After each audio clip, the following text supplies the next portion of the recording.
इंसान का दिमाग बड़ा हैवी ड्राइवर होता है। प्यार, गुस्सा, दुख, दर्द सब कुछ सह लेगा, लेकिन कोई इसको चालाकी में फेल कर दे तो बंदा बात को सेल्फ रिस्पेक्ट पे ले लेता है। आज तैयार हो जाओ दिमाग की बेइज्जती के लिए। एक ऐसी कहानी सुनाऊंगी जो क्यूब के गेम की तरह रंग बिरंगी और बिखरी हुई है, लेकिन जैसे ही गेम सॉल्व होता है दिमाग का पूरा फ्यूज उड़ जाता है। चतुष्कोण एक मास्टरपीस बंगाली फिल्म जो सस्पेंस, थ्रिलर, मिस्ट्री इन तीनों जॉनरा को इंडियन सिनेमा में सबसे ऊपर ले जाने का काम करती है। एक छोटी सी एडवाइस और सुन लो मेरी, प्लीज इस वीडियो को देखने के बाद फिल्म जाके जरूर देख लेना अगर सच्चे सिनेमा से प्यार करते हो तो। वैसे तो मैं पूरी कहानी समझाऊंगी, लेकिन यकीन मानो मेरे दोस्त, इस फिल्म को आंखों के सामने लाइव देखोगे ना तो इंडिया में बैठे बैठे हॉलीवुड लेवल की क्रिएटिविटी के दर्शन हो जाएंगे तुमको। सबसे मजेदार तो फिल्म का कॉन्सेप्ट ही है। फिल्म के अंदर फिल्म बन रही है। हाँ जी, एक दो नहीं, टोटल 4 शॉर्ट मूवीज बनेंगी जिनको आपस में जोड़कर एक सीरीज तैयार की जाएगी। कुछ वैसा ही सेम टू सेम कारनामा जो नेटफ्लिक्स भैया रे नाम की वेब सीरीज में हमारे सामने लेकर आएंगे। अब इन फिल्मों के बारे में ज्यादा डिटेल में समझाऊं उससे पहले एक डरावने सीन को अपने दिमाग में स्टोर करके रख लो जो आगे कहानी समझने में बहुत काम आएगा। सुंदर सा कमरा, लेकिन अंदर का नजारा एकदम बदसूरत। कमरे की छत से एक औरत फांसी के फंदे पे झूल रही है। दरवाजे पे एक छोटा सा बच्चा है जिसका हाथ किसी आदमी ने पकड़ रखा है। अब मुलाकात करो इन भाई साहब से। जॉय नाम है इनका और बंगाली सिनेमा में ये एक उभरते हुए टैलेंटेड डायरेक्टर हैं। भैया जी रिसेंटली मिस्टर गुप्ता नाम के एक अमीर प्रोड्यूसर से मिले हैं जो एक मजेदार फिल्म बनाने का सपना देख रहा है, लेकिन प्रोड्यूसर की शर्त है कि इस फिल्म में टोटल 4 शॉर्ट मूवीज बननी चाहिए, वो भी अलग अलग डायरेक्टर्स इनको डायरेक्ट करेंगे। चारों को आपस में जोड़ने का काम करेगा इनका सब्जेक्ट। थीम जानते हो क्या? मौत, डेथ। हाँ जी, चारों कहानियों में किसी की जान जानी चाहिए और उसको देखकर पब्लिक की सीटियां तालियां बजनी चाहिए। ये मिस्टर गुप्ता की फिल्म का मिशन है।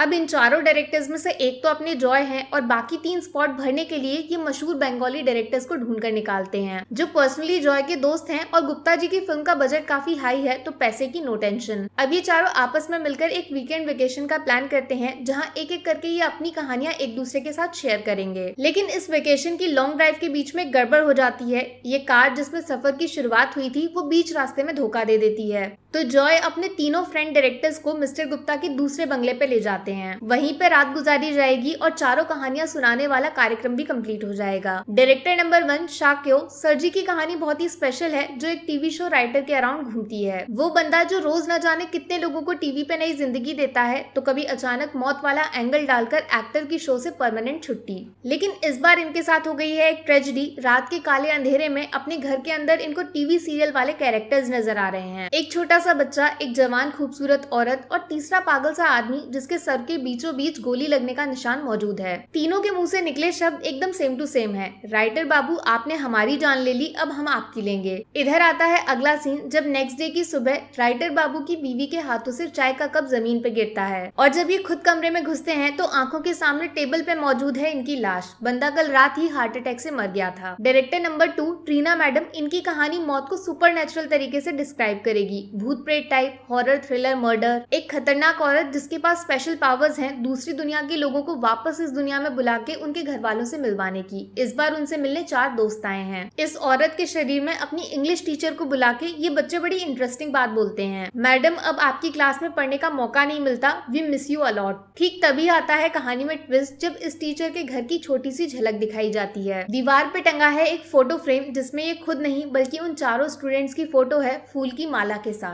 मतलब वो पूरा आत्मा वाला खेल रिवर्स ऑर्डर में चल रहा है। दरअसल ये औरत खुद मर चुकी है और इसके पास जिंदा इंसान नहीं बल्कि आत्माएं आती हैं जिंदा लोगों से एक आखिरी बार कम्युनिकेट करने के लिए। इन शॉर्ट, इंसान भूत से नहीं, भूत इंसान से मिलने आते हैं। डायरेक्टर नंबर 3 दीप्तो सर, इनकी कहानी काफी हद तक रियलिस्टिक है और ह्यूमन एडिक्शन को परफेक्ट तरीके से डिस्क्राइब करती है। इंसान और सिगरेट का जन्मों जन्मों वाला प्यार। एक अकेला इंसान है जो बड़े से घर के फर्स्ट फ्लोर में चुपचाप जिंदगी गुजार रहा है। ग्राउंड फ्लोर भाई साहब ने किराए पे दिया है एक पति पत्नी को। अचानक एक रात सरजी को सिगरेट की तलब लग जाती है। घर में है नहीं, बाहर देर रात को मार्केट की सारी दुकान बंद हो गई हैं। तो नीचे किराएदार का दरवाजा खटखटाया जाता है, लेकिन दरवाजे पे खड़ी लड़की के चेहरे पे है चोट के निशान। पीछे मौजूद पति की बातें सुनकर लगता है कि आज WWF का मैच हुआ होगा। खैर बंदे को यहाँ सिगरेट नहीं मिलती, तो घर से बाहर दूर निकल के रास्ते पे इनकी मुलाकात हो जाती है एक पुलिस ऑफिसर से जो इल्जाम लगाते हैं कि सिगरेट सिर्फ बहाना है, जबकि इस आदमी को लड़कियों की तलाश है बिस्तर पे ले जाने जलाने के लिए। थोड़ी बहस के बाद आगे एक लड़का दिखता है जिसके मुंह में जलती हुई सिगरेट है। मैं अपनी सिगरेट जलाने को आपकी वाली इस्तेमाल कर लूं बोल के भैया जी उस लड़के की सिगरेट लेते हैं और चोर की तरह भाग जाते हैं कि तभी रोड पे तेज स्पीड से भागती एक कार से हो जाता है इनका एक्सीडेंट। अगला सीन 4 कंधों पे इनका शरीर है और तभी रास्ते में ब्रेक लेकर ये चारों लोग दुकान से सिगरेट खरीदने जाते हैं। इन लोगों के शब्द तो सुन लो, यही वो शहर की इकलौती दुकान है जहाँ हम जैसे लोग 24 घंटे सिगरेट खरीद सकते हैं। इसको बोलते हैं किस्मत की कॉमेडी। एक मरे इंसान का भी मजाक उड़ा दिया, बेचारा अपनी मंजिल तक तो पहुंचा लेकिन कुर्बानी जान की देनी पड़ी। अब डायरेक्टर नंबर 4 की कहानी आपको सुनाऊं उससे पहले एक मजेदार चीज और सुनते जाओ। फिल्म में इन 4 कहानियों के अलावा एक 5वीं कहानी भी है जो ब्लैक एंड व्हाइट में मेन स्टोरी के पीछे चल रही है। किसने लिखी, कौन सुना रहा है नहीं पता। इस कहानी में भी एक फिल्म बन रही है, हीरो है, हीरोइन है और साथ में एक डायरेक्टर भी है। शूटिंग चालू है, फुल ऑन एकदम मस्त जबरदस्त। बस इससे ज्यादा अभी कुछ नहीं बताऊंगी। हाँ तो अभी वो लोग जो फिल्म की एंडिंग खुद पता लगाना चाहते हैं तो भैया होईचोई नाम का एक OTT प्लेटफॉर्म है बंगाली मूवीज का, तुरंत वहाँ चले जाओ और फिल्म के दर्शन कर लो। और वो लोग जो मेरे शब्दों में एंडिंग सुनना चाहते हैं, आज की चाय मेरी तरफ से। बिस्किट नमकीन जो पसंद हो खरीद लेना। कहानी आगे बढ़ाती हूँ, स्पॉइलर वार्निंग स्क्रीन पे आ गई होगी। देखो फिल्म के क्लाइमेक्स का डायरेक्ट कनेक्शन है डायरेक्टर नंबर 4 जॉय की कहानी से, इसीलिए दिमाग को थोड़ा खोलकर और कान को फोकस करके ये वाली कहानी पूरे ध्यान से सुनना। इनकी कहानी में है 3 main characters, hero heroine director. लेकिन मजेदार बात, फिल्म के अलावा रियल लाइफ में इनके बीच है एक खतरनाक ट्रायंगल। हाँ जी, तीनों एकदम जिगरी दोस्त हैं। हीरो हीरोइन में चालू है एक लव अफेयर, वो जो न्यूज़पेपर की गॉसिप में रोज पढ़ने को मिलते हैं, ठीक वैसा वाला। लेकिन डायरेक्टर साहब ये भी हीरोइन को चुपके से दिल दे बैठे हैं, जबकि लड़की इनको सिर्फ अपना अच्छा दोस्त समझती है, भरोसे वाला। अब एंट्री होती है एक प्रोड्यूसर की जो इस हीरो हीरोइन वाले कपल को लेकर एक फिल्म बनाना चाहता है और इन दोनों के सजेशन पे तीसरे दोस्त यानी डायरेक्टर साहब को भी इस फिल्म से जोड़ लिया जाता है। शूटिंग बस चालू होती है, फिल्म एकदम स्पीड से भागने लगती है, लेकिन फिर हीरो हीरोइन की पर्सनल रिलेशनशिप में हो जाती है गड़बड़। प्यार में दूरियां आ जाती हैं जिसकी वजह से 70% फिल्म शूट होने के बाद हो जाती है कैंसिल, खत्म, फिनिश, दी एंड। लेकिन नुकसान सबसे ज्यादा किसका होता है? इस ट्रायंगल को चौतुष्कोण में बदलने वाले चौथे कैरेक्टर प्रोड्यूसर साहब का। पूरा पैसा बर्बाद, सुख शांति सब गायब। सदमा ऐसा लगता है कि प्रोड्यूसर साहब की बीवी जिनकी ज्वेलरी एक एक करके मार्केट में बेची जा रही है घर चलाने के लिए, वो लिखती है एक सुसाइड लेटर और फांसी के फंदे पे लटक जाती हैं। कुछ समझे कि नहीं, ये छोटा बच्चा जिसके बारे में वीडियो के स्टार्टिंग में मैंने बताया था वो कोई और नहीं अपने डायरेक्टर जॉय बाबू हैं, जो फिल्म बंद होने की वजह से बर्बाद हुए प्रोड्यूसर के सौतेले भाई हैं। और वो औरत जो फांसी पे लटकी थी उसको ये माँ बोलकर पुकारते थे। बचपन से लेकर आज के दिन तक इनकी जिंदगी का सिर्फ एक मिशन था, अपने भैया भाभी के साथ हुए इनजस्टिस का बदला लेना और हिसाब बराबर करना। और वो फिल्म जो कभी बन नहीं पाई उसके हीरो हीरोइन डायरेक्टर कौन है शायद ये बताने की जरूरत ही नहीं है। अब इन लोगों से हिसाब बराबर कैसे होगा उसका आइडिया अपने जॉय बाबू बताएंगे। रशियन रॉलेट नाम का एक गेम खेला जाएगा।